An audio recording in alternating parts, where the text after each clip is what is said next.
Hi friends, జై శ్రీరామ్. ఇది ఈ మధ్య మనకి యూట్యూబ్ ఓపెన్ చేయగానే వచ్చేదేంటి ఆస్ట్రాలజీ.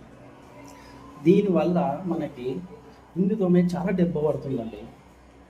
ఎందుకంటే ఈ మధ్య క్రిస్టియానిటీ వాళ్ళు మన దాంట్లో మనకే కరెక్ట్గా లేవు.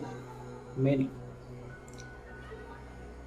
ఈ ఆస్ట్రాలజీ వాళ్ళు దీనివల్ల పక్కన వాళ్ళకి చాలా చులకనైపోతుంది. హిందూ అంటే మా మతంలోకి ఇది ఫస్ట్ మన దాంట్లో మనం కరెక్ట్గా ఉండాలి. మన దాంట్లో మనకి శత్రువులు ఉన్నాం, దానివల్ల పక్కన వాళ్ళకి చాలా చులకనైపోతున్నాం. హిందూ అంటే చులకన. దయచేసి ఈ ఆస్ట్రాలజీ ఇవన్నీ నమ్మకండి. మన దేవుని డైరెక్ట్ మన దేవుని నమ్మండి. వాళ్ళ దగ్గరికి అసలు అలాంటి వాళ్ళ అసలు మనకు సంబంధమే లేదండి అలాంటి వాళ్ళతో. ఇది నేను చెప్పదలుచుకుంది. ఇందులో ఏమైనా తప్పుంటే నన్ను క్షమించండి, లేదంటే కామెంట్ రూపంలో తెలపండి. సరే, జై శ్రీరామ్.